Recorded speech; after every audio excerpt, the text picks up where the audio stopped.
Hello again. Today we're actually going to be switching out the springs from Mina Gallery to Velocity AP. Here you can see three comparisons. I have the stock ride height, and then we'll see the Mina Gallery ride height, which is very low. It looks good, but unfortunately it's a little bit too low for Houston. And then next you'll see the final Velocity AP height. One thing to note is Velocity AP springs are variable rate springs, so they're actually pretty soft. They feel pretty much like stock. So you can tell the Velocity AP springs are a little bit shorter even from uncompressed, but they are a lot thicker, so we'll kind of see. They're variable compression, so in theory they should have a softer ride for most of the travel length and then gets pretty stiff once you compress them if you're trying to turn hard or something like that. So we'll see what happens. First things first, let's lift the car up on jacks. Ideally it would be quick jacks. All the wheels need to be off the ground, so let's do that first.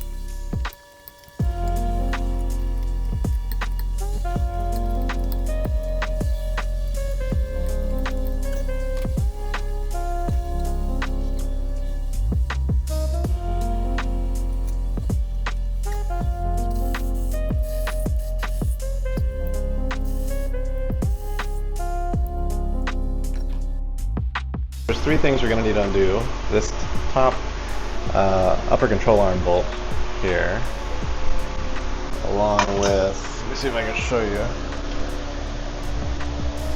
this bolt here, and that's for the lower portion. And then finally, the top of the strut tower is actually up here under this, and so you can just take out this actually probably do it with your hand, but take out that trim piece and you can get to that.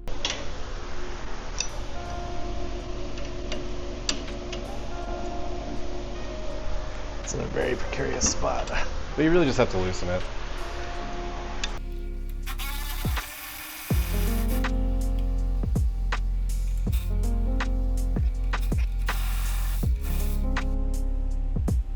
After that, we're going to undo the cover for the upper portion of the strut tower, and you really just need to remove two of these.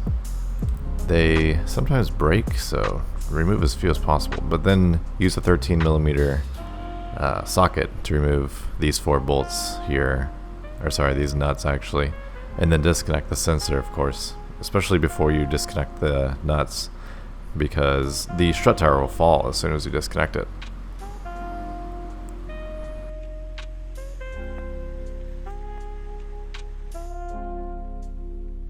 Now there's not enough room to remove the strut as is. You'll have to disconnect the wheel knuckle from the upper control arm, and so you'll need to use a 5mm hex inside and a 18mm wrench on the outside.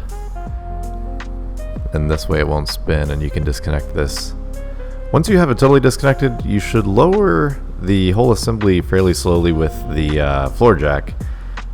And note that there is a screwdriver in between the brake caliper and the rotor fins, and this is so the rotor doesn't spin around, otherwise it will just spin around and your jack will probably fly around. Once it's out of the way, you can kind of wiggle the strut out.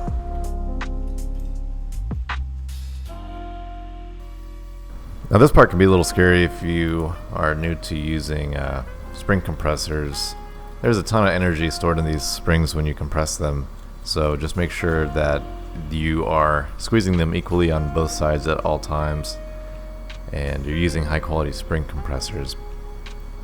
Once it's off, you can put the new spring on, and actually it's so short you don't need to use a compressor to refasten the top of the strut tower. You can just push down, and so you see me pushing down and you can see the threads for the connector right there. So what I do is I push down and then I start threading the nut on, and this holds the top bit on enough that you can tighten it all the way down once you're done. To do this, you're going to need a 17mm wrench and this time an 8mm hex to hold the inside still. Now, because the strut was in place for so long, you can see sticker residue left over, and this way you can line up the strut the right way around, because it will fit one direction, but it won't fit 90 degrees to that direction, so you have to make sure you're at the right angle. And then you just wiggle it in. Getting it past the upper control arm is kind of tough, but you just got to move everything out of the way. And then it helps to have somebody help you kind of hold it up top while you fasten the top nuts, but you can do it on your own if you have the ability, if you have long arms basically. And then slowly jack up your floor jack so that you can reattach the upper control arm here.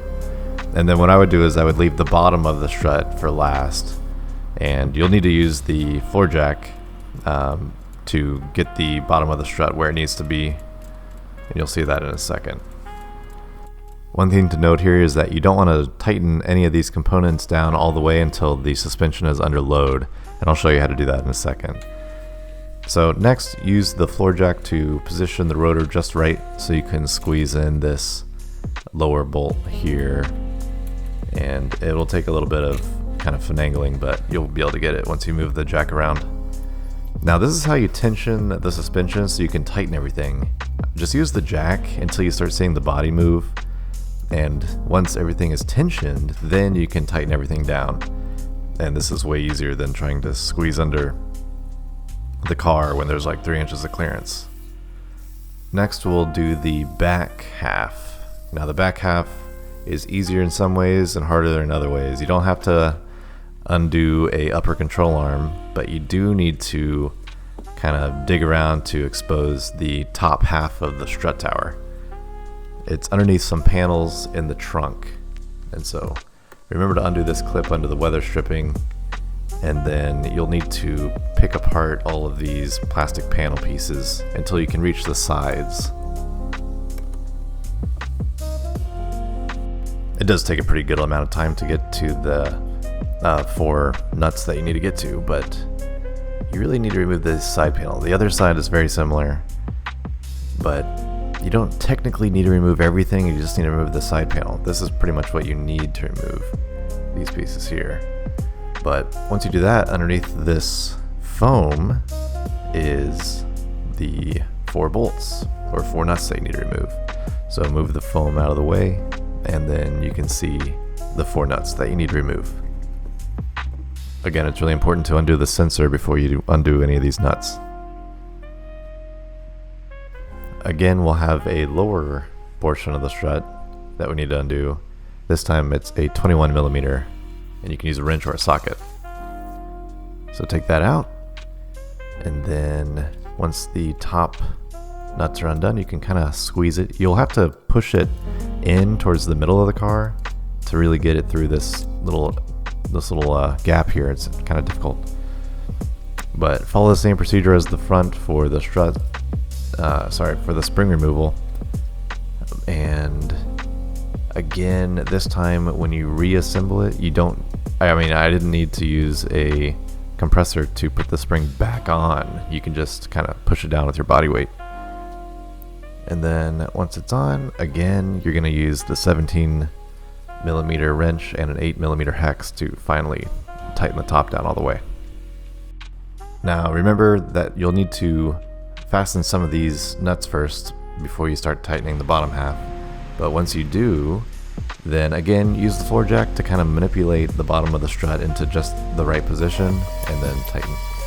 Again, you need to finally tighten everything all the way down once the suspension's under load.